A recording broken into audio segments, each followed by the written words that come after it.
আসসালামু আলাইকুম বন্ধুরা, স্বর্ণে কিচেনে আপনাকে স্বাগতম। আজকে আমি রান্না করব গরুর মাংস দিয়ে আলু ঘাটি। এই জন্য প্রেশার কুকারে গরুর মাংস দিয়ে দিলাম। প্রেশার কুকারে আমি গরুর মাংসটাকে সিদ্ধ করে নেব। আদা রসুন একটু বেশি দেওয়া লাগবে। আমি আদা রসুনগুলো দিয়ে দিলাম। আমি আরেকটু আদা রসুন দিব। রসুনটা আমি সুন্দর করে থেঁতা করে নিয়েছি। গরুর মাংসে রসুন থেঁতা করে দিতে ভালো লাগে, মিহিন করে পিষিনি। এখন আমি এর মধ্যে লবণ দিয়ে দিব,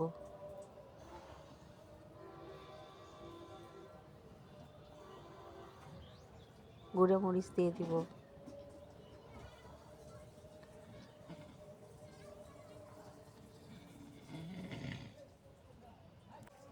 গুঁড়ো মরিচ দিয়ে দেবো, হলুদ দিয়ে দেবো,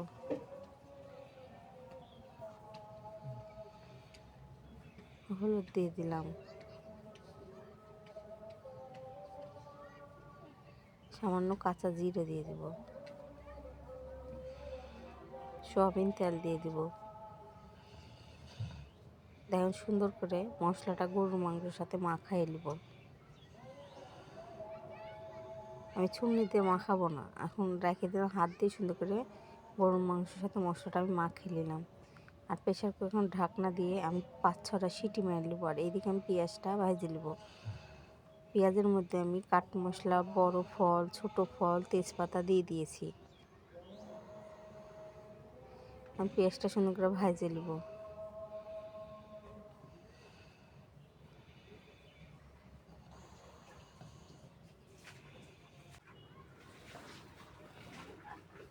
আর সিদ্ধ করা মাংসগুলো পেঁয়াজের মধ্যে দিয়ে দেব।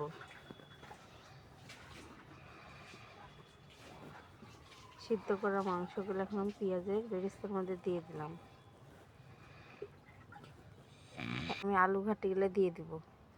আলু ঘাটির সাথে গরুর মাংসটা সুন্দর করে কষাই নেব।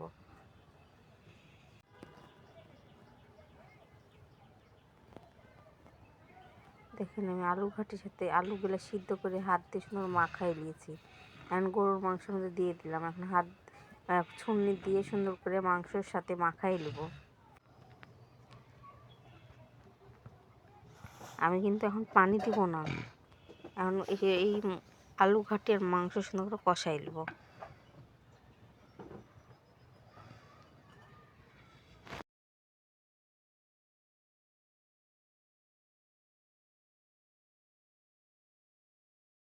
আমি আলু ঘাটিটা সুন্দর করে কষাই নিচ্ছি।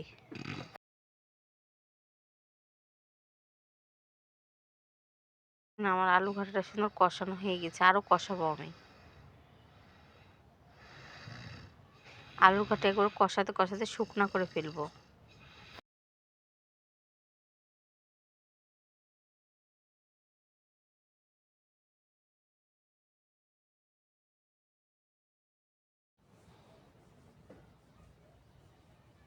দেখেন আমার আলু ঘাটিটা সুন্দর কষানো হয়ে গেছে। আমি আলু ঘাটাকে সুন্দর করে শুকনো করে কষাই নিয়েছি। এখন আমি আলু ঘাটির মধ্যে পানি দিয়ে দেবো।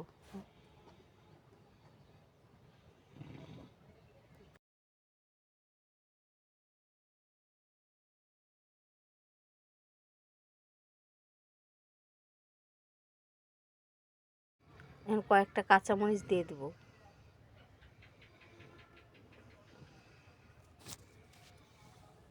কয়েকটা কাঁচামরিচ দিলে আলু ঘাটিটা পরে খেতে ভালো লাগে।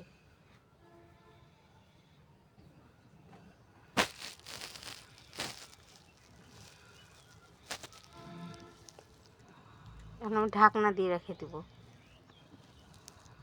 দেখবো আমার আলু ঘাটিটা কি সুন্দর ফুটছে, আরও ফুটবে, আরও হবে আলু ঘাটি আমার।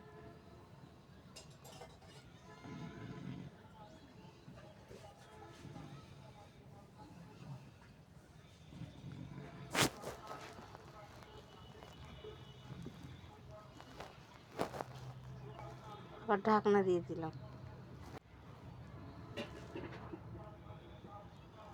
আমার আলু ঘাটি সুন্দর করে হয়ে গেছে।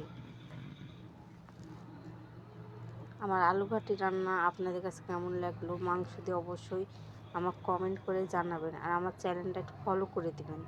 আসসালামু আলাইকুম।